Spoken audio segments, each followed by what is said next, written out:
Bonjour à tous. Cannes Cinéma a choisi d'organiser des rencontres de Cannes Cinéma en ligne. Toute l'année, nous en organisons dans les salles de cinéma ou dans les établissements scolaires et avec ce contexte lié au Covid, on avait envie de partager ces rencontres encore avec le public de Cannes Cinéma, mais aussi les étudiants en cinéma. Et donc c'est pour ça qu'on a créé ces rencontres en ligne.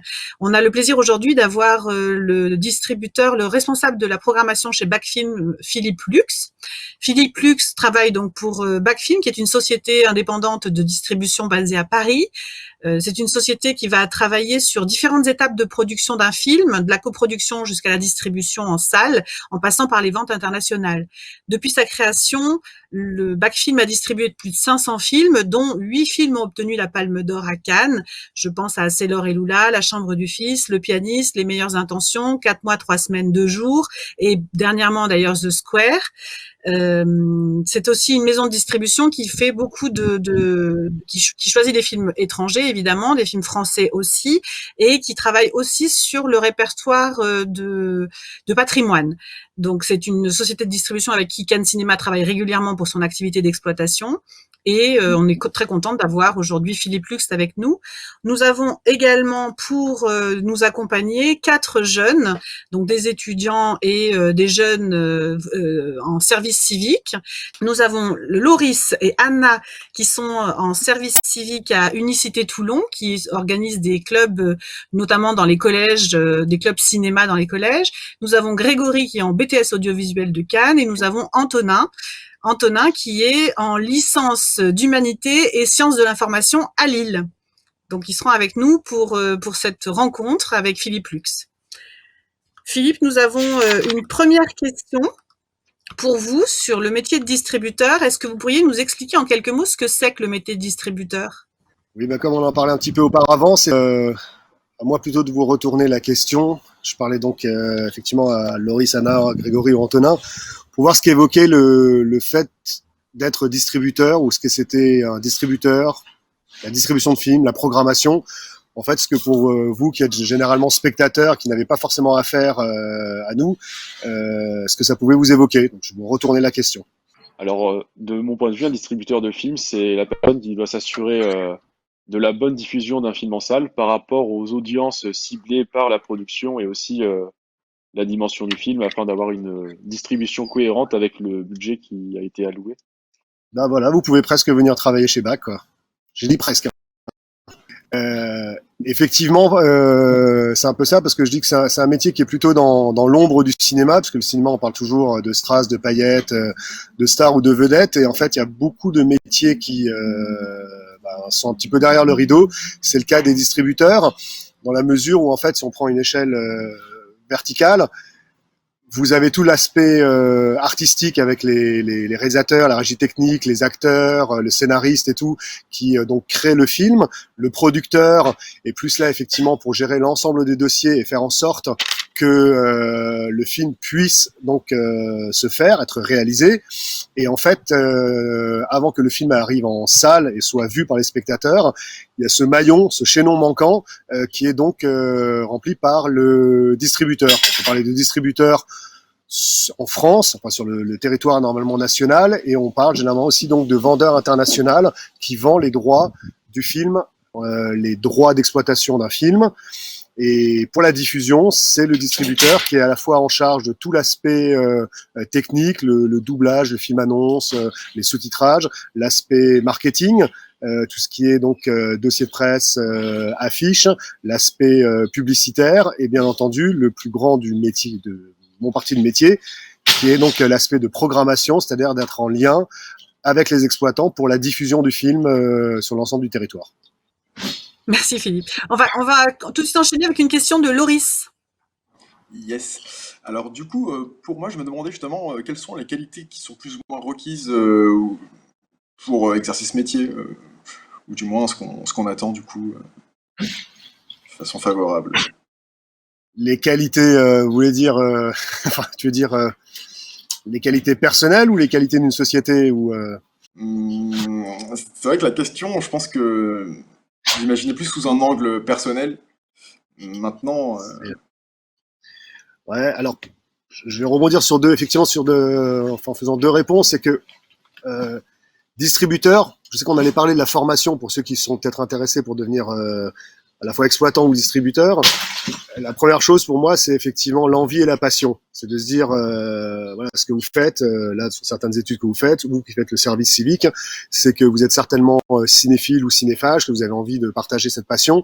Il faut être, pour moi, avant tout, passionné, avoir un sens effectivement du commerce, parce que je le rappelle, dans la distribution, vous avez plusieurs grandeurs de distributeurs. On a ce qu'on appelle aussi les majors, donc ce que vous connaissez, qui ont tout qui ont l'ensemble de la chaîne donc de diffusion. C'est Warner, c'est la Fox, c'est Disney. C'est-à-dire qu'ils produisent les films, ils les diffusent, ils peuvent les exploiter aussi. Ça c'est donc les majors. Vous avez les distributeurs tout petits qui souvent sont des petites sociétés. Et vous avez des distributeurs indépendants dont BAC fait partie, tout comme Oecourt, Le Pacte, Wild Bunch, qui en fait, eux, on est vraiment au milieu, on dit indépendant parce que on est une société effectivement indépendante, qui sont souvent tenues par un chef d'entreprise, et on fait quand même beaucoup, on en reparlera plus tard, pour la diffusion et même la production des films en France. Donc, il y a ce côté, je répondrai, d'envie, cinéphile, de passion. Moi, j'avais pas de talent pour être réalisateur, mais j'avais du nez pour reconnaître peut-être des bons films et aussi pour vouloir diffuser en fait des œuvres que je pouvais voir en me disant tiens, ça c'est le film est génial, j'aimerais bien pouvoir le montrer aux autres, ce qu'on appelle un peu le passeur d'image.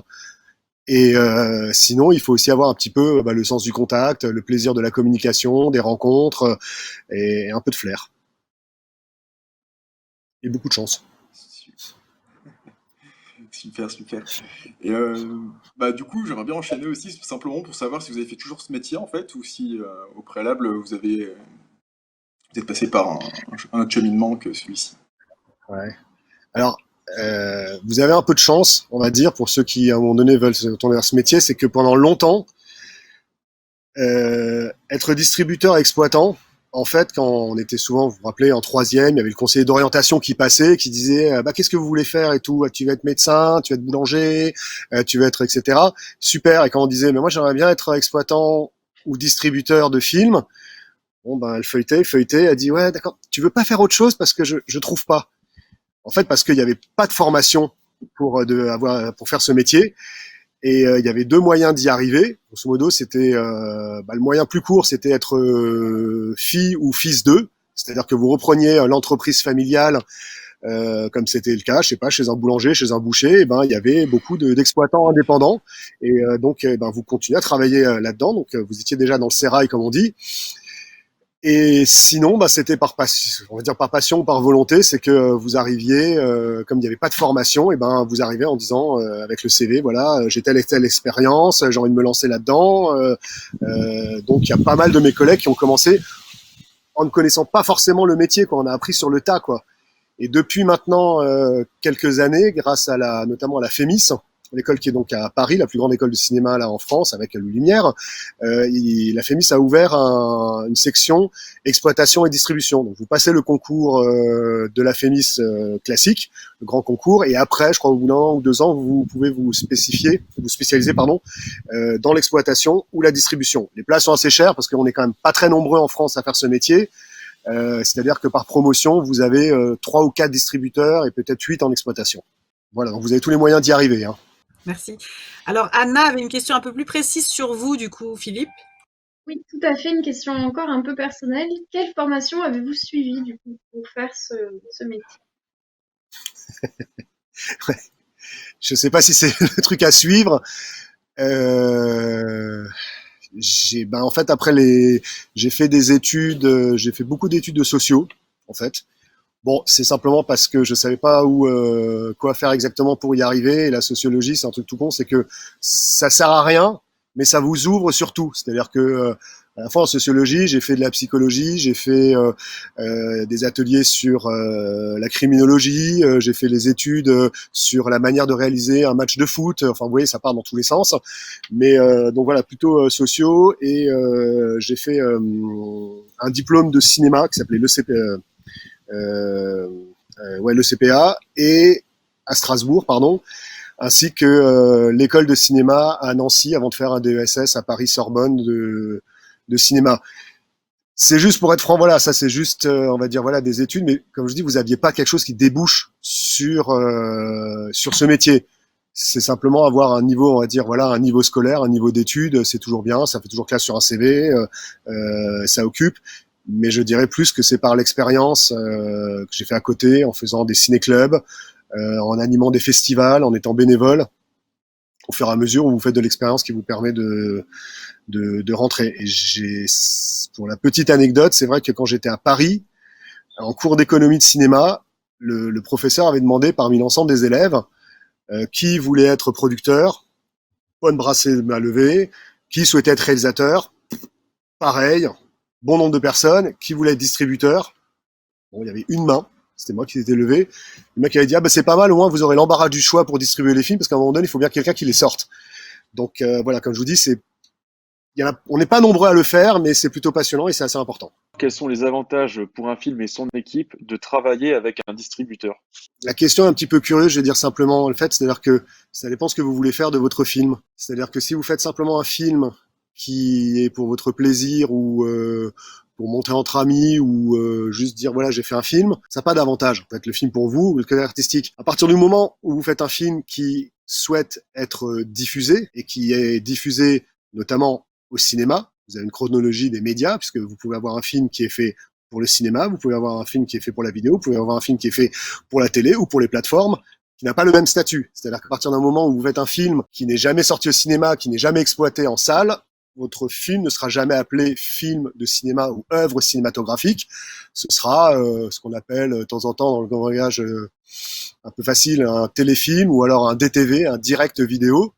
Donc l'avantage, et c'est plutôt la nécessité ou l'important, à partir du moment, et c'est je pense la base du film, c'est qu'il soit diffusé, il est nécessaire d'avoir un distributeur qui peut arriver à différentes phases de l'élaboration du film.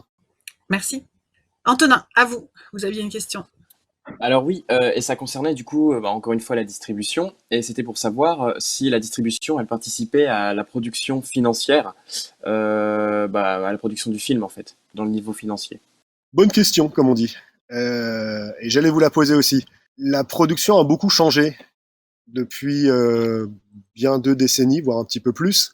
C'est que pareil, je pars un petit peu des schémas classiques ou des images qu'on peut se faire du cinéma ou d'un film, et que j'avais aussi. C'est-à-dire qu'au début, on a l'impression qu'un film est fait par un producteur. C'est-à-dire que c'est un type comme vous voyez à l'époque, ce qui fut le cas, avec des gens avec des cigares, avec une voiture de sport, qui mettaient de l'argent, son argent, pour faire un film qui, quand le budget n'était pas fini, c'est arrivé, c'est une histoire vraie. Cette période-là, hélas, elle n'existe plus. Maintenant, pour faire un film, le producteur, je suis peut-être un peu brutal, c'est que c'est quelqu'un qui n'a pas forcément de l'argent. Donc il va en chercher. Et pour chercher l'argent, c'est-à-dire que l'artistique, le réalisateur, le scénariste, souvent le réalisateur va arriver en disant voilà, j'ai mon film, j'ai le scénario, j'ai le casting, etc. Maintenant, il va falloir que pour qu'il se fasse, ça coûte, j'en sais rien, 1 million. Il va falloir que tu le trouves pour que le film se fasse. Et donc le producteur, il va toquer à plein de portes. Il a plein d'adresses, il va toquer à plein de portes. Et ces portes-là, souvent, c'est maintenant, c'est la télévision. C'est assez curieux, mais c'est vrai qu'on ne le sait pas forcément, c'est que la télévision, notamment Canal+, et tout ça, produit beaucoup de films français. Vous avez effectivement, après, les aides régionales. Effectivement, il y a à chaque fois dans chaque région, vous avez un cabinet de tournage, vous avez la région Île-de-France, la région Alsace, la région Cannes, tout ça peuvent aider au développement de films. Vous avez effectivement les banques, vous avez des banques spécialisées dans les prêts pour les films, et vous avez, ce qui est très important, le distributeur, notamment pour des films français, vous allez voir un distributeur, il dit voilà, j'ai ce film-là, est-ce que vous voulez bien préacheter le film? C'est un préachat parce que le film n'est pas fait, et souvent ça peut déclencher, c'est-à-dire que c'est des choses qui se font en complémentarité, c'est-à-dire que Canal+ peut très bien dire, moi je vais mettre de l'argent, je crois dans le projet, mais est-ce que le projet est viable, est un vrai projet de cinéma? Vous avez un distributeur. Et inversement, le distributeur peut dire, mais est-ce que moi, je ne suis pas coproducteur, je ne suis pas producteur forcément. Donc, est-ce que vous avez déjà une partie du budget qui est liée? Est-ce que vous avez déjà une télé? Donc, les choses souvent s'emboîtent. C'est ça le truc un peu compliqué. Donc oui, le distributeur peut intervenir, et maintenant, comme la concurrence est quand même rude, même si on n'est pas nombreux, on doit être de plus en plus en amont sur les projets. Ok. Donc on met des sous, Merci. beaucoup de sous. Merci Philippe. Loris avait 2 questions. Oui. Ou plusieurs. Alors du coup, je me demandais comment se fait le choix des films que vous souhaitez distribuer. Est-ce que ça se passe plutôt au moment du scénario, justement, ou est-ce que c'est lors des premières projections ensuite que ça se passe, ou autrement encore? Ouais, ça se fait n'importe comment, mais de façon organisée. Non, c'est-à-dire que c'est pareil, en fait, il y a de tout pour avoir un film. Il y a 2 choses. Pour trouver le film, vous avez ce qu'on appelle les marchés du film. Là, le plus gros marché au monde est le marché de Cannes, qui n'a pas lieu maintenant, qui aura lieu donc fin juin de manière un petit peu différente. Mais c'est un marché classique, hein, c'est-à-dire que vous avez des stands, vous avez des vendeurs et des acheteurs qui se croisent. Moi, je suis en recherche de projets, donc je vais voir tel et tel vendeur qui donc en fait représente le film, parce que le producteur, une fois qu'il a un film, n'a pas forcément la connaissance de l'ensemble du marché mondial ou ne connaît pas tous les distributeurs, donc il donne le mandat de son film au vendeur, qui va donc rencontrer lors des marchés les potentiels acheteurs. Donc généralement, on s'échange comme ça les infos. Vous avez des rencontres, donc ça c'est dans les marchés, c'est classique. Vous avez des rencontres de coproduction. Vous avez pareil, vous farfouillez à travers le monde, à travers les festivals. Je veux dire, effectivement, allez au festival de Hong Kong, vous pouvez dénicher des films et tout. Après, donc, il faut vraiment avoir le nez partout. Il faut être très ouvert sur ce que vous recherchez, parce que chacun. Je veux dire, nous, on est plus sur l'arrêt essai. Mais après, pour trouver, donc, une fois que vous avez trouvé le film, il peut s'acheter à différents stades. C'est-à-dire que, et maintenant, je dirais un peu, hélas, il y a tellement de concurrence et les choses vont tellement vite, vous devez être très très en amont. C'est-à-dire que, je schématise. À une certaine époque, vous alliez au marché de Cannes, il y avait un film. Bon, je sais pas, La vie des autres, ça c'est arrivé. Vous alliez voir un film allemand, vous disiez tiens, La vie des autres, ça peut être sympa, film allemand, machin, le synopsis ça a l'air sympa, et vous alliez voir le film, et vous voyez le film fini, et vous dites putain, il a du potentiel, il est super, je vais l'acheter. Donc je fais en sorte de l'acheter.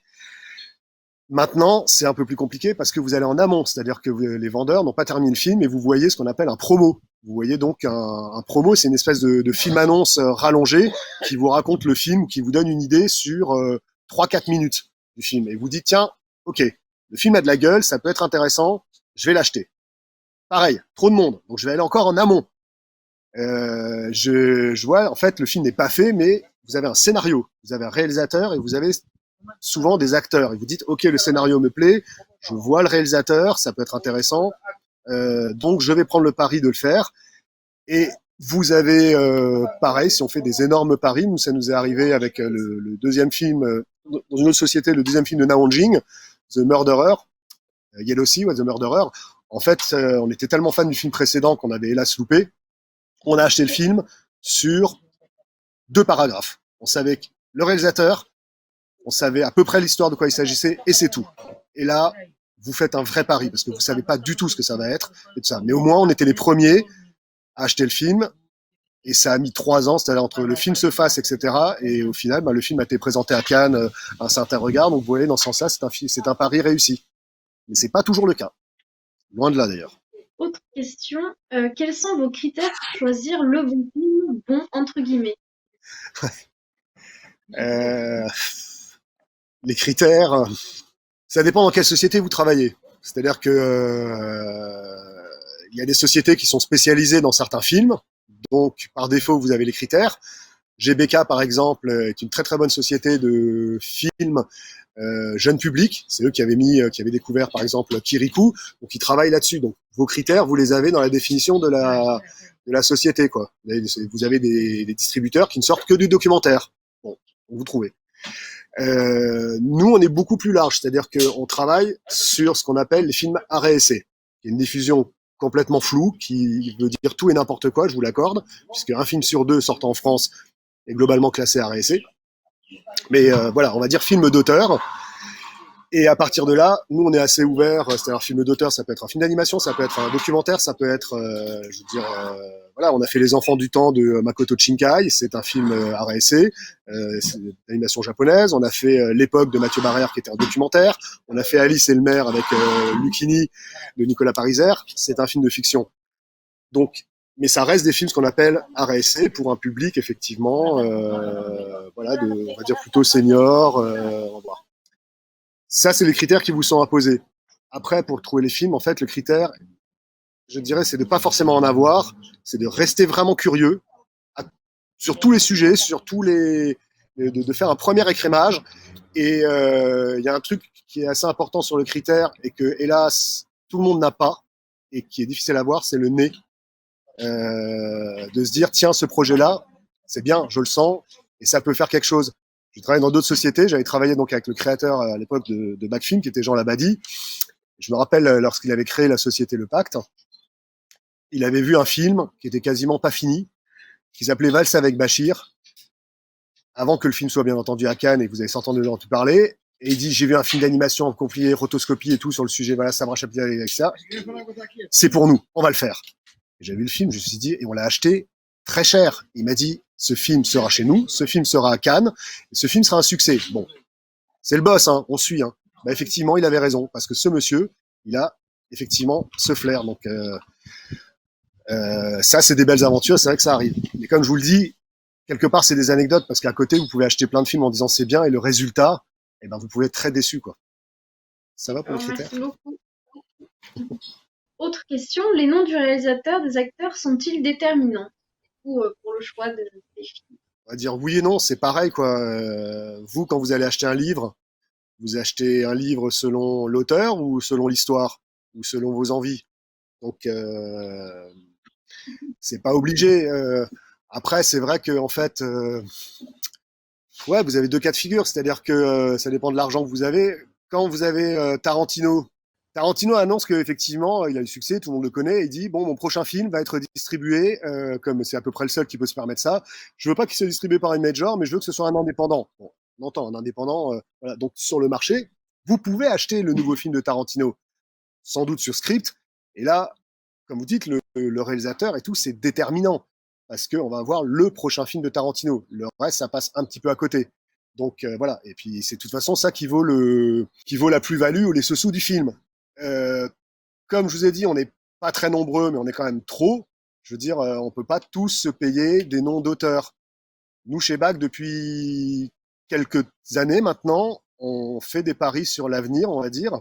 Paris gagné, paris pas toujours gagné, où en fait, on découvre des nouveaux réalisateurs.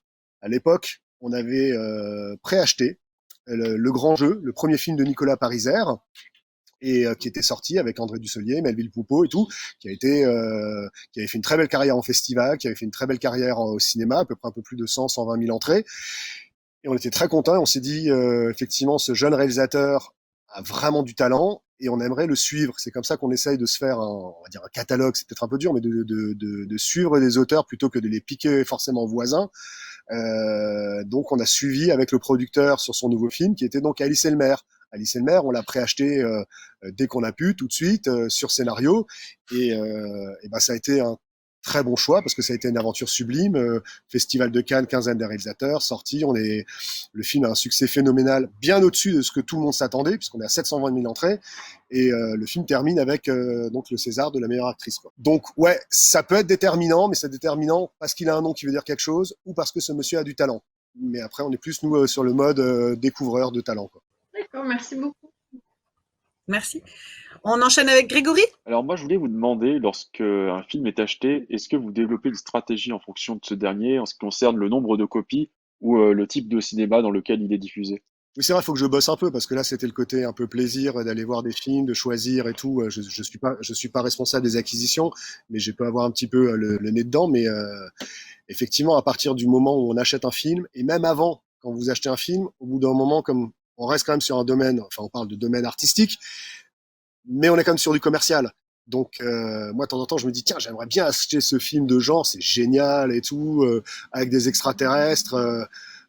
Voilà, puis des zombies nazis et tout, ça super. Et là, mon boss il me dit, mais il y a du potentiel. Ah oui, tu veux dire pour faire de l'argent, du public et tout. Et non, pas forcément. Donc voilà, on met ça de côté. Et donc on réfléchit aussi de temps en temps. On se dit, tiens, avec ce film-là, on a ces acteurs, ce réalisateur, et faut qu'on détermine pour nous quelque part le potentiel du film. Quand on a le film, il faut aussi entre guillemets le vendre, je veux dire, mais faire une stratégie de sortie, de se dire, ok, dans quel cas ça rentre, pour quel public c'est, comment est-ce qu'on va travailler sur la communication, donc sur l'affiche, sur le film annonce. Est-ce que c'est un film qu'on va montrer en festival pour que les gens commencent à le connaître, parce que souvent quand c'est les premiers films, les gens n'ont pas d'idée, ils ne connaissent pas les auteurs, et à partir de là, c'est aussi mon travail avec toute mon équipe de programmation, c'est effectivement la sortie en elle-même, la sortie nationale, sur combien de copies on va sortir le film. Pour les films étrangers, est-ce qu'on fait de la VF ou est-ce qu'on sort que en version originale sous-titrée? Combien de copies en national? Est-ce qu'on monte après en nombre de copies? Dans quel cinéma? Est-ce qu'on sort généralement chez les indépendants RSC? Est-ce qu'on sort dans les circuits? Est-ce qu'on sort dans les deux? Donc voilà, tout ça, c'est des questions qu'il faut se poser, qu'on n'a pas tout de suite, qu'on peut très bien avoir au fur et à mesure des réflexions et de la carrière du film en festival, quoi. Mais ouais, bien sûr, il y a beaucoup de stratégies, et la première stratégie qui est la plus difficile, c'est la date de sortie.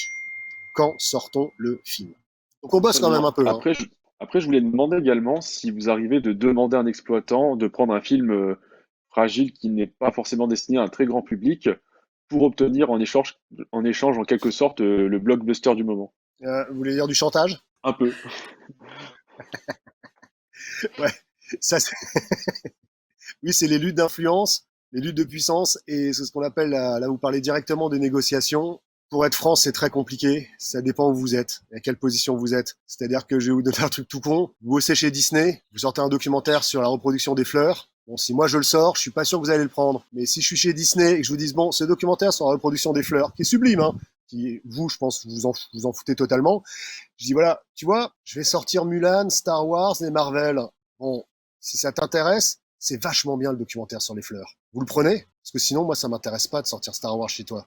J'ai l'impression qu'on fera pas du travail ensemble. Bon, ça passe, C'est pas du chantage, Je vous juste dis, c'est intéressant. Voilà. Donc ça dépend à quel niveau vous êtes. Moi, quelque part, je vais être franc, je peux pas forcément me le permettre. On est indépendant, on est important. Je peux pas me le permettre parce que sur mes sorties, j'ai des sorties importantes et tout ça. Mais disons que je suis plus sensible. Ça fait un peu vieillot, mais sur la fidélité.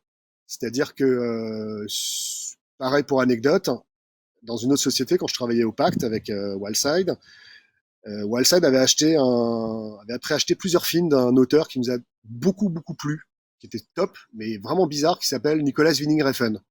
Mec, un Danois, rien à foutre. Et le dernier film qu'on sortait, c'était Valhalla Rising. Le mec, il me disait, ah, ça parle de quoi? Je dis, en gros, effectivement, c'est une sorte de 2001 de l'espace chez les Vikings, avec des gens qui partent à la conquête d'un nouveau monde, qui se perdent et tout. Et les mecs, ils m'ont dit, putain, les Vikings, mais n'importe quoi. Donc, j'ai pas mal de salles qui m'ont refusé le film. On l'a sorti sur une 50aine de copies. Sauf que le film d'après, c'était Drive. Et Drive est arrivé à Cannes, je pense que vous l'avez vu, a été un électrochoc, une bombe. Et plein de gens commençaient à dire, moi, je suis hyper fan du mec de Drive. J'adore ce mec. Voilà. Et ben nous, quand on a sorti ça, j'avoue, pour la sortie, on a favorisé les gens, les exploitants qui avaient sorti le film plus difficile, en disant, les gars, vous étiez là sur un film de Viking, on vous a dit que nous, on croyait dans ce mec et qu'on allait suivre ce mec. Voilà, maintenant vous êtes récompensés, puisque le film, on est passé de 50 000, bon, ça arrive rarement, on est passé de 50 000 entrées sur Valhalla Rising à 1 300 000, 1 500 000 sur Drive, quoi. Donc voilà. C'est pas du chantage, c'est de la négociation et c'est de la fidélité. Alors, moi, je voudrais juste quand même défendre un peu le film sur la reproduction des fleurs, qui est vachement bien quand même, et qu'on va passer pour les enfants l'année prochaine. J'ai pas dit que c'était un mauvais film, j'ai dit que de temps en temps, quand vous faites de l'argent, entre Star Wars et la reproduction des fleurs, on peut hésiter. Non, vous avez raison. Non, c'est sûr. Pardon, c'était juste voilà. Je passe la parole à Antonin. Alors oui, moi j'avais une question, je voulais savoir, est-ce que vous exigez un minimum de garantie juste avant la distribution? Et si les parts du distributeur sont dans les tickets de cinéma lors de la sortie? Pareil, bonne question pour savoir un petit peu lever le voile sur notre activité. Je sais pas si ça viendra après pour les questions, donc je vais faire ça rapidement. Sortir un film, C'est à votre avis, entre le réalisateur, le producteur, le distributeur et l'exploitant, qui financièrement prend le plus grand risque? Le distributeur, quand même, je dirais. J'en ai un qui dit distributeur. Le Vous producteur, pouvez en parler, vous avez un joker, vous avez droit d'appeler une amie, vous en parlez à Aurélie, mais distributeur. producteur, Donc, j'ai pas. Producteur, qui a dit producteur? Grégory. Grégory, c'est ça? Il est producteur. Voilà. Oui. Et Anna, j'ai pas entendu. Moi, je Anna fait pense son droit. distributeur aussi. Distributeur, d'accord. Et ben effectivement, on a l'impression, je le dis toujours dans les schémas, que c'est le producteur parce que c'est lui qui produit, qui amène l'argent. Comme je vous ai expliqué, maintenant le producteur va toquer à plein de portes. Donc l'argent, ça arrive, il y a des gros producteurs qui mettent des paquets de sous et c'est compliqué, mais souvent il se met pas forcément en danger. C'est-à-dire qu'à partir du moment où le film sort en salle, lui, c'est cool, il a déjà remboursé le film, il commence à gagner de l'argent. Donc c'est cool. L'exploitant, lui, il a le droit, on en parlera après, à 14 films par semaine. Donc, il peut en prendre un. Si il se vautre le film, c'est pas grave. Je le dégage. J'en ai 15 qui attendent derrière. Donc, ok, j'ai des frais de structure. Ok, c'est pas évident. Mais c'est pas grave, ça va très vite. Par contre, au milieu, le distributeur, et particulièrement le distributeur indépendant, c'est que moi, le distributeur, j'ai acheté le film, nous avons acheté le film, frais de marketing, qui deviennent, ou ce qu'on appelle les frais d'édition, qui deviennent de plus en plus chers, c'est-à-dire que la pub sur Allociné, la pub dans les cinémas, les machins, etc., les campagnes d'affichage peuvent s'élever à des centaines de milliers d'euros. Vous avez les tournées sont souvent aussi pris en charge par le distributeur, donc pour l'instant, je dépense. Le premier euro que je touche, c'est quand vous, mercredi, quand le film est en salle, vous payez votre place de cinéma. Donc c'est-à-dire que le distributeur peut dépenser des centaines de milliers d'euros, voire millions, avant de faire rentrer son premier euro.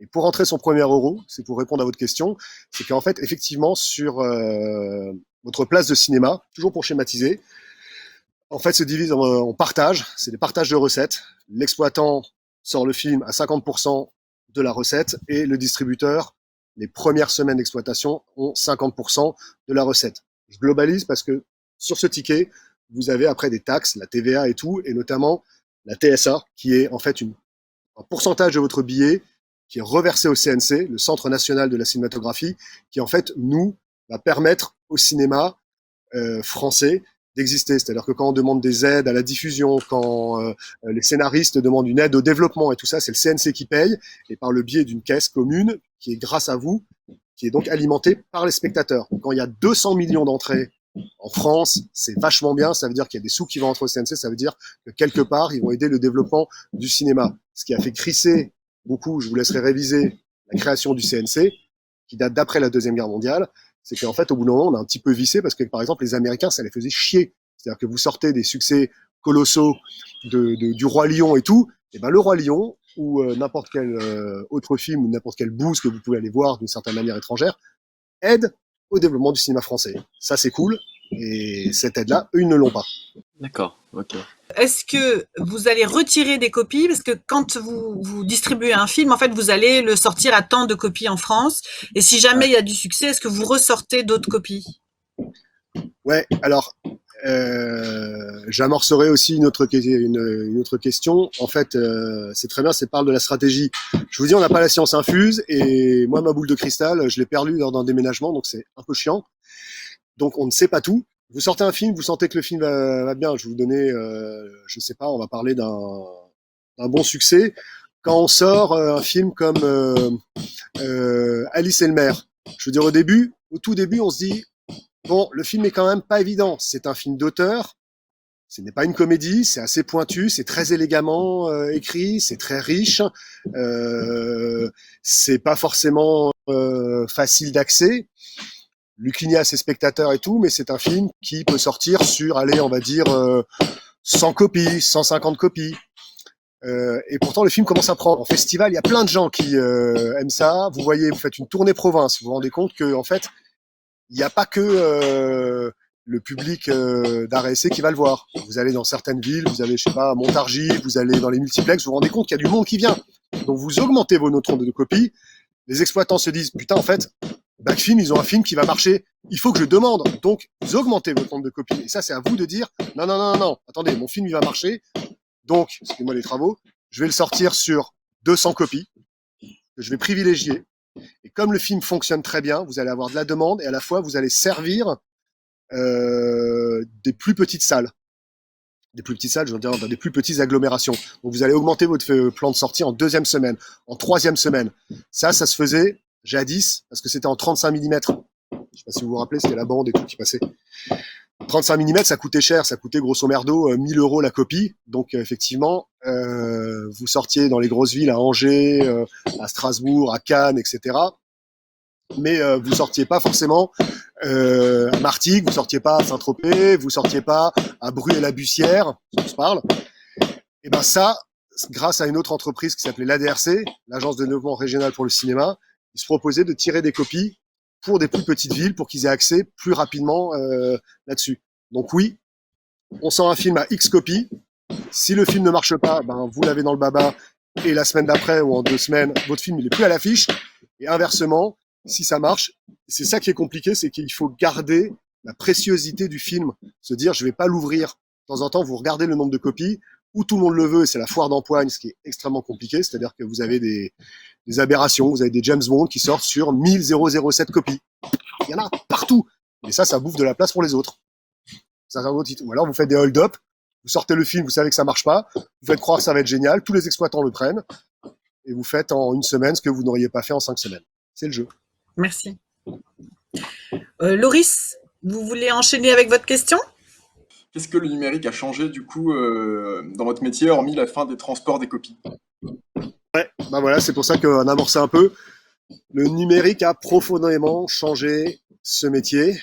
À commencer, vous en parliez, pour les transports de copies, c'est-à-dire qu'il y a tout un pan de l'industrie du cinéma qui a disparu.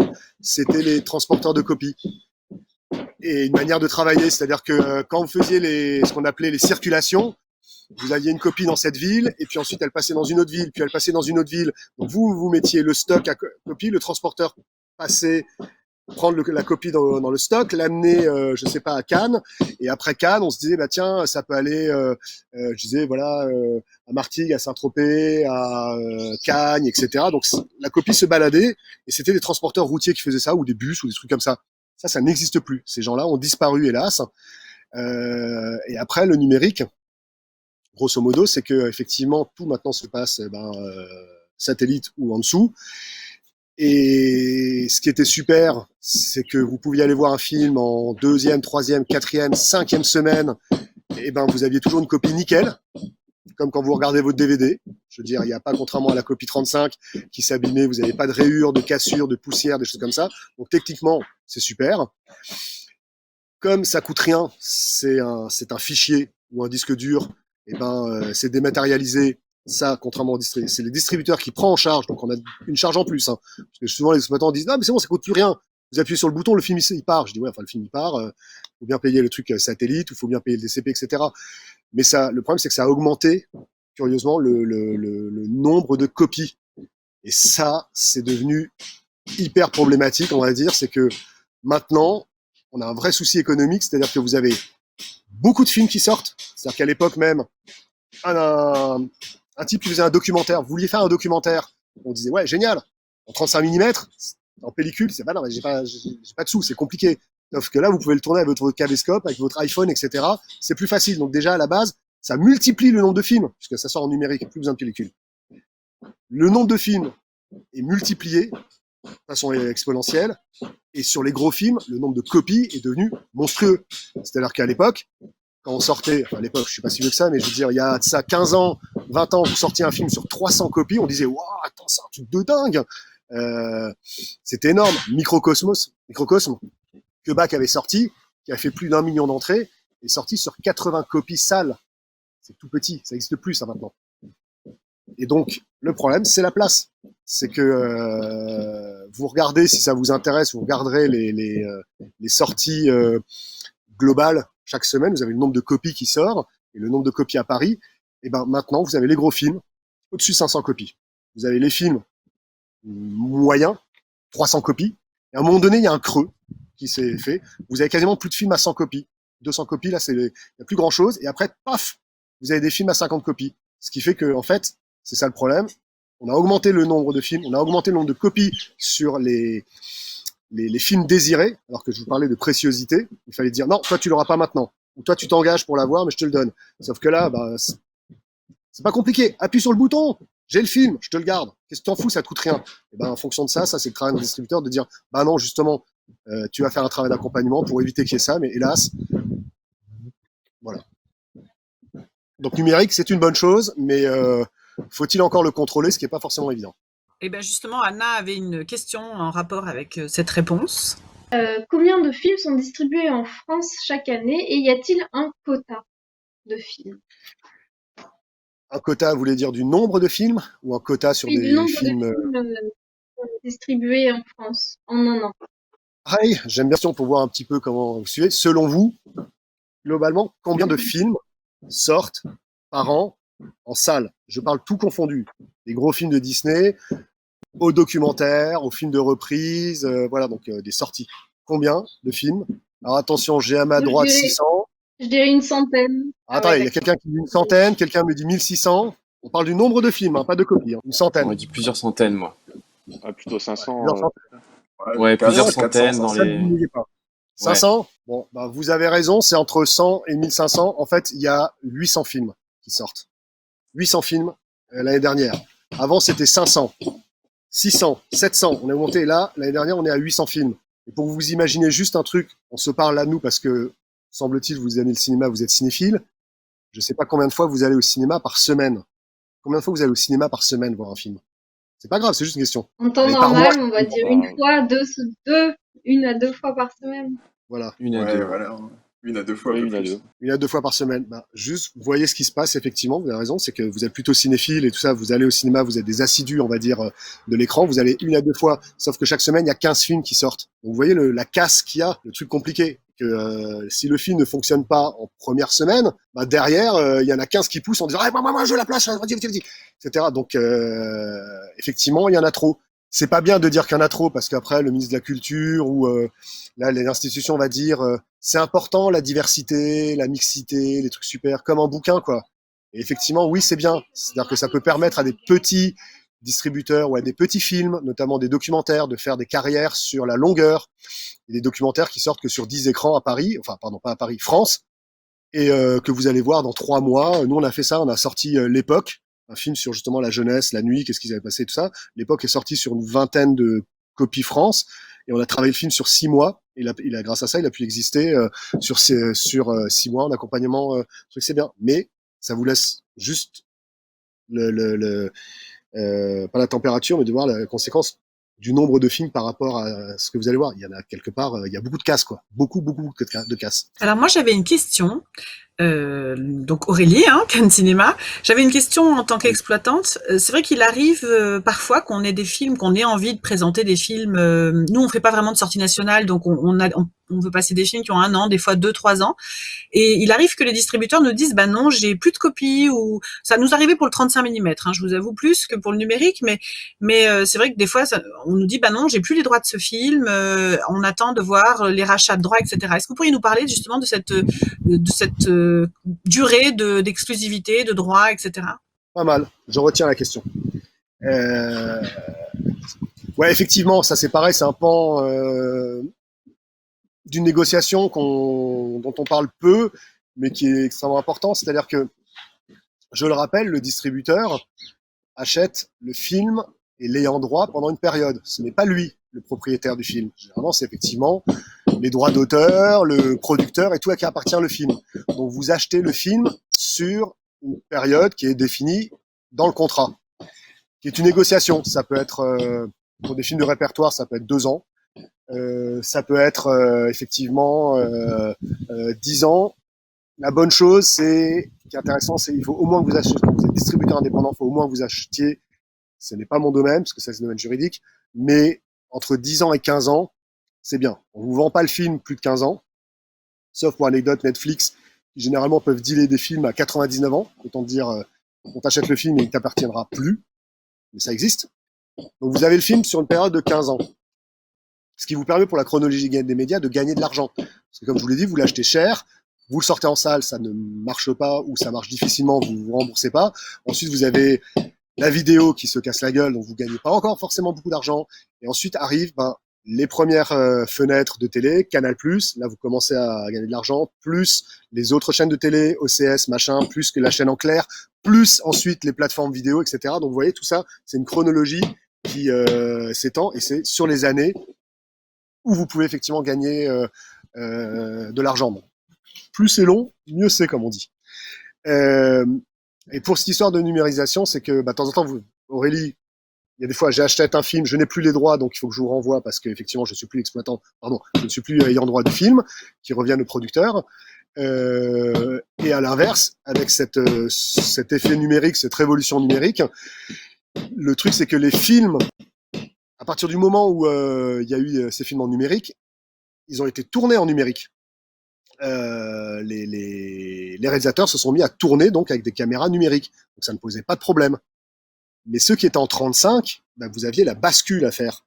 Et la bascule, le problème, c'est que ça coûte cher. C'est-à-dire que vous passez effectivement de la pellicule à du dématérialisé. C'est techniquement extrêmement cher. Ça peut coûter, je sais pas, 70 000, 200 000 euros. Et ça, et savoir qui est-ce qui paye. Donc moi, je suis ayant droit et vous me demandez... pardon. J'avais à l'époque qu'est-ce qu'on avait passé j'avais le Festin nu de David Cronenberg, film sublime, assez rare. Mais le problème, c'est que je n'avais plus que du 35 mm. Et j'ai dit, c'est pas moi qui vais payer. Je suis que ayant droit, je ne suis pas propriétaire du film. Donc je disais à l'ayant droit, bon, maintenant tu vas passer ton film en numérique pour que les salles puissent le passer. Parce qu'il y a des salles qui disent, moi je veux bien le passer, mais j'ai plus d'équipement en 35. Donc vous voyez là, ça se passait. Et c'est pour ça que maintenant il y a tout un programme de restauration de films et tout, et de numérisation des œuvres, pour permettre à leur diffusion. Parce que maintenant, à part effectivement Aurélie Cinéma qui garde encore des 35, et encore, faut encore avoir du bon matériel, ça va, mais il y a tout un truc où vous allez ne plus pouvoir voir les films, ou ne plus pouvoir les diffuser. Et je pense que vous allez être étonnés, c'est pas forcément les vieux films ou les films récents qui se manquent à l'appel, c'est les films d'il y a 10 ou 15 ans, 20 ans, on trouve pas, quoi. C'est pas numérisé. Alors moi, justement, c'est une question sur l'évolution du marché. Je me demandais s'il y avait toujours de la place pour les petits distributeurs indépendants avec le marché qui évolue. Ouais, de la place, il y en a tout le temps. Hein. Ça dépend de la place. Hein. Si vous voulez, je vous laisse ça ou il y a ça. Voilà. Ouais, en France, comme on a une chance énorme parce que on a un des plus grands parcs de salles. Je veux dire, il y a grosso merdo, vous avez 2500 salles de cinéma. Je veux dire, je parle de UGC Léal, Kinépolis de l'Homme qui a 25-26 écrans, jusqu'au circuit itinérant. Vous voyez, on a tout ce panel, donc c'est une vraie richesse. L'ensemble du territoire est très bien couvert par les salles de cinéma. On a une deuxième force, c'est que comme on est très ouvert sur la diversité, quasiment tout et n'importe quoi sortent. Je veux dire, on n'est pas les premiers producteurs de films, on n'est pas les plus gros diffuseurs. C'est l'Inde avec tout ce qui est Bollywood, Kollywood, tous les films tamouls, indiens, etc. Je veux dire, ont le plus gros nombre d'entrées, etc. Mais c'est que des films indiens. Nous, vous avez des documentaires, des films d'animation. C'est bien. Donc, tout le monde trouve sa place dans le marché, sauf que le marché maintenant a un petit peu un goulot d'étranglement. C'est-à-dire, comme je vous disais, au bout d'un moment, vous avez trop de films. Les exploitants, Aurélie le sait bien, c'est comme ça, au bout d'un moment, ne peut pas sortir tous les films. Quand vous avez 7 écrans ou 5 écrans et qu'il y a 15 films par semaine, vous pouvez pas tout sortir. Donc vous avez des films qui passent à la trappe. Et inversement, le problème, c'est que on peut arriver comme aux États-Unis, si ça se trouve, c'est qu'il y a un nivellement. C'est qu'à un moment donné, les salles se sont dit, pourquoi je vais sortir des petits films? Le petit distributeur, là où ça me fait rien, je vais plutôt sortir 3 films, 3 copies de Star Wars. Et puis ça marche. Quand il y avait les ch'tis, les mecs, ils ont dit, les ch'tis, c'est génial, je vais sortir 5 copies des ch'tis. Donc là, heureusement, le CNC a dit, non, attendez, il y a des quotas, vous ne sortez pas plus du tiers de vos écrans. Pour éviter, aux États-Unis, vous allez au cinéma, dans 10 salles, vous pouvez avoir le même film. Hein. Et donc, pour protéger ça, heureusement, en France, il y a des règles. Et voilà, là, le marché, bon, c'est franchement n'importe quoi. Et encore, dans cette période, c'est encore pire. mais au moins on a une vraie diversité qu'il faut défendre, mais qu'il faut aussi, je pense, quand même structurer et niveler, parce que sinon ça va être effectivement n'importe quoi, hein.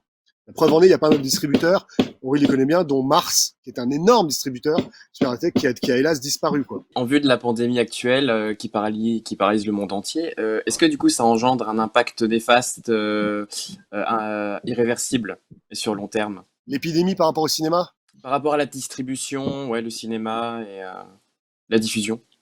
oui, et un impact, mais ça c'est personnel, hein, ce serait un peu présomptueux et ambitieux de ma part de répondre correctement, et vu que les spécialistes se vautrent la gueule en disant n'importe quoi. Mais personnellement, oui, ça a un impact forcément, et surtout c'est un truc qu'on ne parle très très peu parce qu'on est la cinquième roue du carrosse, parce qu'il y a bien entendu, et je le comprends, des priorités, la consommation, la santé, la l'éducation et tout, mais la culture, on n'a pas trop parlé, et je parle de culture, des concerts, des opéras, des théâtres et tout ça. Le mec, ben, on lui a reproché, la Rister, le ministre de la Culture, était pas trop là ces derniers temps.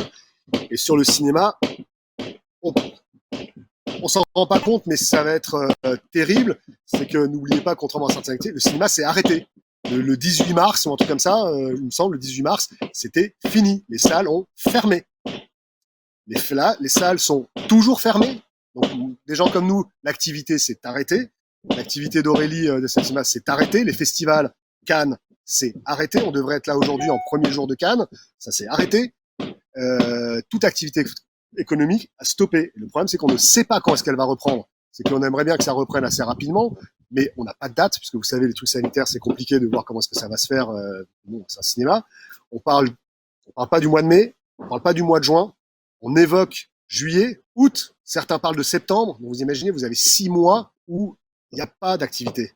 Et ça, pour des boîtes comme nous, indépendantes, où on investit et tout ça, et où on a une masse salariale quand même assez importante, je veux dire, si vous n'avez pas de trésorerie ou si vous n'avez pas d'autres moyens de catalogue, vous êtes mis en péril. Je ne veux pas dire qu'on va mourir, mais je pense qu'il y aura effectivement vraiment de la casse. Pour les exploitants, c'est pareil. Je veux dire, les grands groupes, ça peut peut-être aller, mais ils ont aussi des loyers très chers. Je ne sais pas, j'imagine que des salles sur les Champs-Élysées, ça coûte cher. Des salles au Forum des Images, ça va coûter cher. Mais des indépendants, comme je vous disais, qui est un film de famille qui paye un loyer sur lequel il peut rien enlever, ben, il peut très bien disparaître. Ça, c'est pour notre situation. Et pour avancer, c'est que l'impact va se ressentir, c'est que même si on réouvre, ça va être hyper compliqué. Parce que vous n'allez pas aller tout de suite au cinéma. Parce que vous aurez même peut-être pas forcément envie d'aller au cinéma. Parce que les seniors ne pourront peut-être pas aller au cinéma. Donc, comme les films à RSC et les films où Aurélie, qui travaille beaucoup, effectivement, avec ses cinéphiles, ça va être compliqué. Donc, vous allez avoir une période de latence où il va falloir encore tenir avant de sortir les films et retrouver une normale. Et ensuite, tous les films cet été, vous allez regarder, se sont décalés. L'été qui était un truc de blockbuster, ça y est, il n'y a plus rien. C'est que les Ghostbusters, les Top Gun, les Disney, tout ça, ça a bougé. Les James Bond, c'est pas avant le dernier trimestre. Donc vous allez avoir un embouteillage, mais monstrueux. Ça va être la guerre des titans, d'une certaine manière. Et puis après, vous avez aussi un impact, c'est que comme les tournages se sont arrêtés, tout ça peut arrêter, c'est qu'à un moment donné, il va y avoir un petit creux de films, parce qu'il n'y aura plus de films à sortir. Alors, ça n'arrivera pas. Mais vous aurez moins de films ou des films attendus qui auront pris un tel retard. Il y a certains films français de grosse production, ça s'est arrêté, ils peuvent pas retourner, ou regardez les Tuches 4, c'était bloqué, ils devaient faire un truc, pour que le film se termine, ils ont réécrit la fin, enfin, ils ont réécrit ce qui manquait, il devait y avoir, je sais pas, 120 figurants, ils réécrivent une scène avec 4 personnes à la place, pour pouvoir, grosso modo, être dans les temps. Donc, ça, on n'en est pas sorti, mais par contre, on aura un impact, mais au minimum pendant 1 an, quoi. D'accord. Donc, Et, ouais, je suis désolé d'être un peu pessimiste, hein. Mais c'est bien, hein, comme non, métier, c'est chouette, hein. Ouais. C'est plutôt clair. Et on voulait aussi savoir, quel est votre avis concernant la place forte des multiplexes par rapport aux petits cinémas indépendants ou de proximité? Ouais. Par rapport à... Pareil, j'ai tendance à dire que c'est un petit peu le foutoir, parce que c'est par rapport au public, par rapport à la manière dont vous avez travaillé votre salle, et c'est que avant c'était facile quand ça rentrait dans les cases. C'est ça qui est super. Quand vous aviez que 200 films dans l'année, vous attendiez le Disney de Noël, vous aviez la comédie à l'été, vous aviez un peu moins blockbuster, mais des trucs. Et puis c'était les films à RSC, donc les films d'Almodovar. petit espagnol qui venait de la Movida et tout. Bon, hop, ça allait chez les RSC. Woody Allen, au début, sortait les salles du quartier latin, RSC, super. Et les complexes, enfin, on parlait de complexes à l'époque, n'existaient pas, ils sont arrivés dans les années 80. Et ça a pris de plus en plus d'ampleur. Et effectivement, maintenant, les circuits augmentés, on a parlé de complexes, de multiplex, qui ont fait de la VO. N'oublions pas, c'est qu'à un moment donné, il fait de la VF et tout. Et c'est que le problème, tout s'est mélangé. C'est ça le problème, c'est que les frontières ont été diffuses sur l'accès et sur les films. C'est notre faute, hein, c'est la faute des. Si on peut parler de faute, hein, mais je veux dire, pour vous donner un exemple, maintenant Woody Allen qui sortait que chez les indépendants, enfin les indépendants que en RSC, et ben ça sort aussi, le circuit dit bah oui, moi j'ai le public pour, moi j'ai les jeunes. Pardon, la première salle de France et la première salle du monde, c'est UGC Les Halles. C'est pas une salle qui est classée RSC. Bah, à cartonner aux Halles. Donc c'est normal qu'on leur donne. À l'inverse, Star Wars, il y a eu c'était très intéressant, même certaines salles sont allées jusqu'en procès. Star Wars, c'est pas un film RSC, hein. Ni les James Bond. Bah, il y a des salles RSC qui disent ouais, mais moi je veux ma part du gâteau. Moi je vais le sortir, mais je vais le sortir en VO. Donc maintenant, c'est devenu complètement diffus et un peu compliqué. Donc hélas, pardon. Hélas, la frontière n'est plus aussi marquée. Et pour nous, ça devient compliqué. Et notamment par rapport au rapport au film. J'ai un film qui va sortir, enfin qui devait sortir, qui s'appelle Mignonne, de Maïmouna Doucouré. C'est un premier film d'une jeune femme d'une trentaine d'années qui a été récompensée au César il y a de ça 3 ans. Et son film, on a commencé sa carrière elle était à Sundance, un des rares films, le premier film, en plus d'une femme, on va dire, qui a été récompensé à Sundance. Le film était après à Berlin, qui est un film complètement RSC, on va dire, mais assez large. Et ben curieusement, les salles RSC répondent de manière un peu modérée sur le film. Ils n'ont pas trop envie et tout. Et à l'inverse, j'ai les circuits qui sont très enthousiastes, qui disent le film est un film essentiel, c'est génial. Donc vous faites quoi? Vous sortez un film RSC dans une salle qui n'est pas RSC, ou est-ce que vous dites vous pouvez pas les forcer? Donc voilà, c'est barré le truc. Et ça, c'est pas normal. Il y a des discours qui ne se tiennent pas. Donc ça redevient un petit peu effectivement le foutoir. Et vous pouvez pas le réguler, hein, ces choses-là, hein. C'est à n'importe quel niveau, hein. Je dis pas que je montre pas du doigt quelqu'un. L'exploitant a envie d'un film, mais il le travaille bien. L'exploitant n'a pas envie d'un film qui lui est destiné, bah, il le prend pas. Vous voyez, voilà, je vous disais Vinny Refn, moi j'ai des circuits qui ont sorti Valhalla Rising, quoi. Je veux dire, les mecs ils sortent des films avec des Vikings muets. Bon, bah c'est sûr qu'après quand il y a Drive qui arrive, forcément le film il est pour eux, même s'il est classé RSC. Vous voyez ce que je veux dire? Donc ouais, une sacrée belle machine. Merci Philippe. Du coup, vous avez répondu à plusieurs questions qui étaient à venir. Donc, on va enchaîner avec la question qu'avait Grégory. Grégory, vous aviez une question? Oui. Alors moi, je voulais vous demander si vous aviez des regrets par rapport à la distribution d'un film.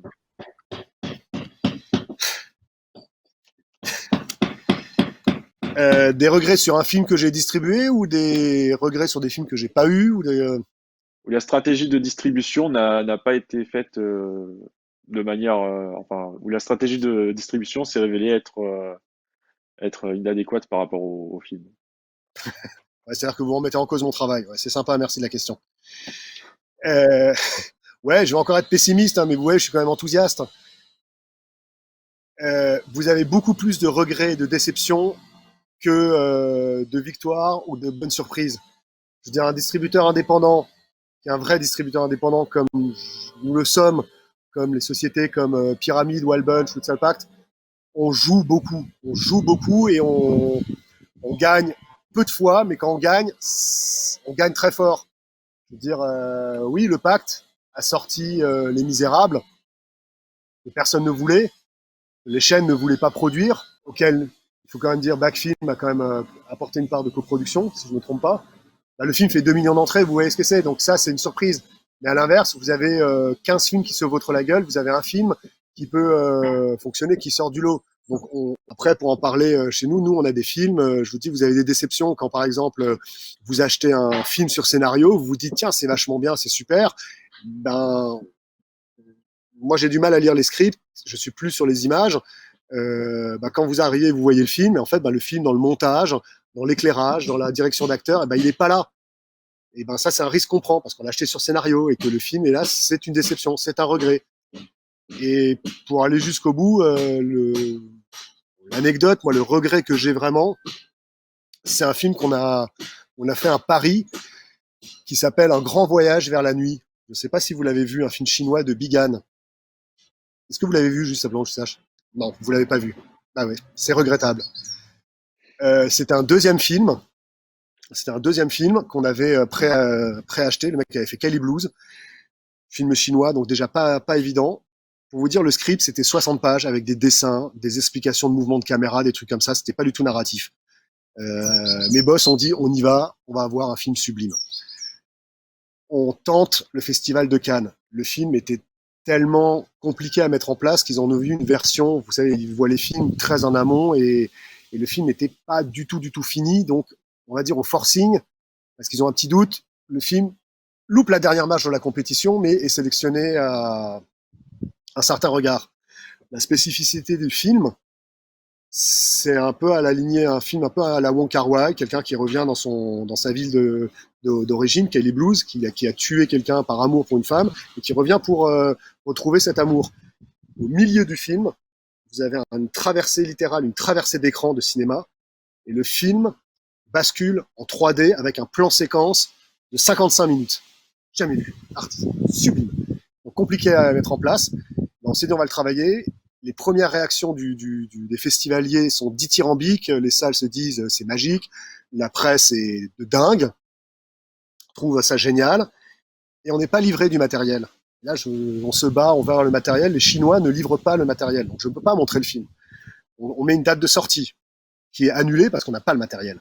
Et en fait, ils ont très très bien joué. C'est entre nous, comme on dit, c'est les Chinois. Les Chinois ont placé ce film sur leur territoire le 31 décembre, enfin pour les fêtes de fin d'année, qui est une période très très importante aussi, des périodes de Noël, pour aller au cinéma, et ils l'ont vendu, comme quoi les images veulent dire n'importe quoi, comme une comédie romantique. Je vous ai parlé d'un film expérimental à RSC, à la Wong Kar-wai.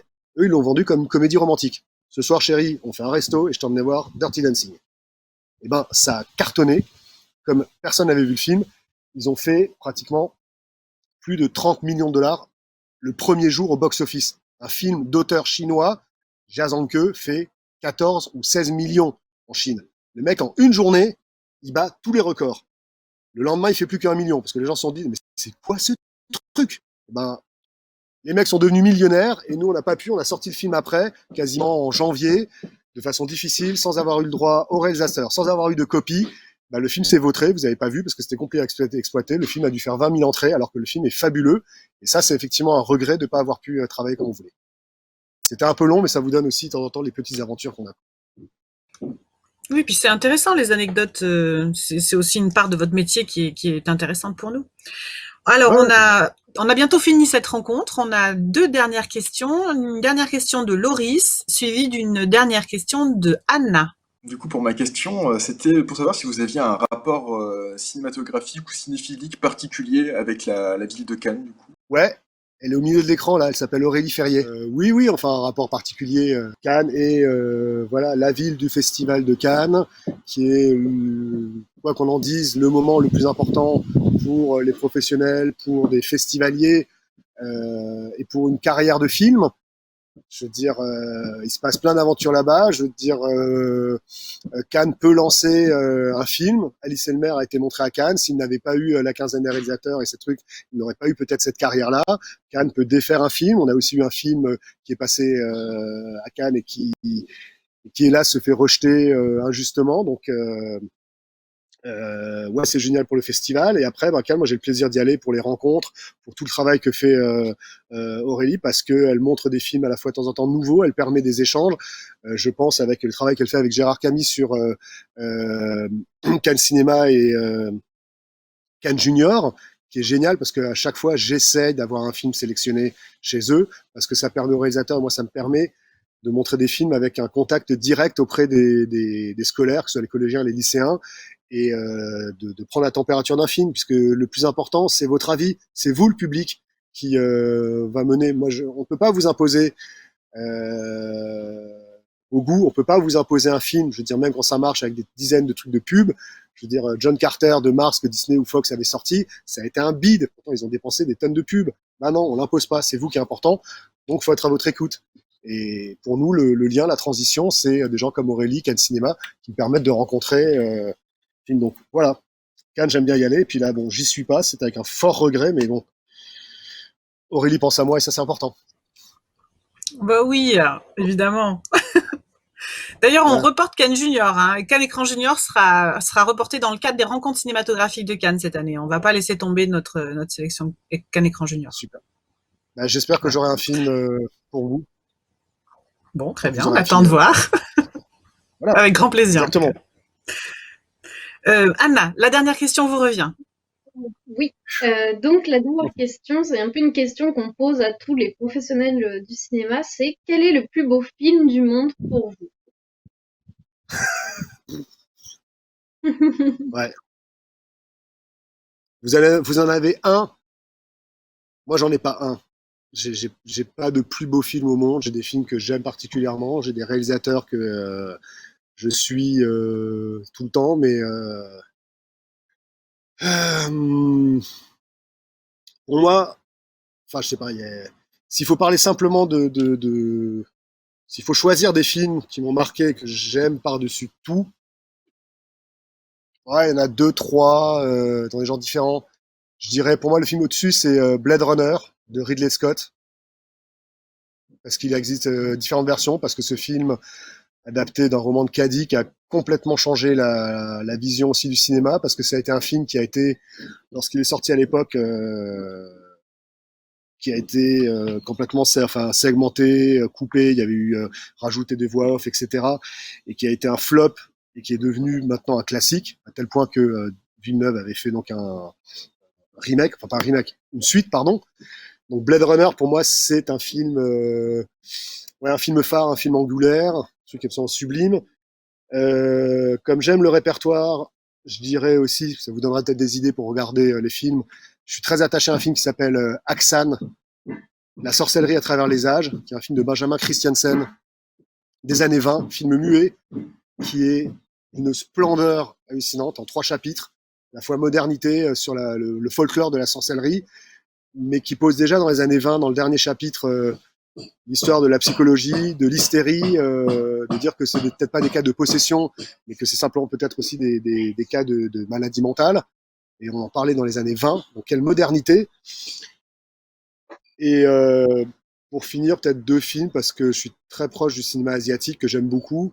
Il y a aussi un vieux film qui s'appelle La fiancée aux cheveux blancs, qui est un conte chinois magnifique, ce qu'on appelle du wuxia-pian. C'est du film de KPDP chinois, qui est un film romantique sublime. Et le dernier, c'est le truc, c'est Une nuit au Roxbury. Ouais, c'est une comédie américaine avec Will Ferrell qui est complètement débile, mais tellement drôle, avec un sujet très important. 2 fêtards qui veulent aller rentrer dans une boîte de nuit. Voilà, et ben on arrive à en faire un film avec ça, quoi. Et qui est très drôle. Mais bon, c'est mon péché mignon, on va dire. Merci beaucoup. Large. Merci Ouais. beaucoup. Merci, Merci, à merci vous. Philippe. Merci beaucoup. Merci aussi à Grégory, Antonin, Anna et Loris. Merci. Merci à Joachim à la technique, qu'on ne voit pas, qu'on n'entend pas d'ailleurs pour le public. Merci vraiment Philippe de ce temps. C'était très intéressant. Je pense que nos jeunes qui nous accompagnent ont trouvé ça aussi très intéressant. C'était un plaisir de vous entendre, pardon. Et voilà, on vous embrasse tous. Et puis, Merci beaucoup. on vous dit à bientôt. J'espère que j'ai pas été, ouais. Merci beaucoup. J'espère que j'ai pas été trop pessimiste, mais en tout cas, ça vous a donné un petit peu envie quand même de continuer ce que vous voulez faire, quoi.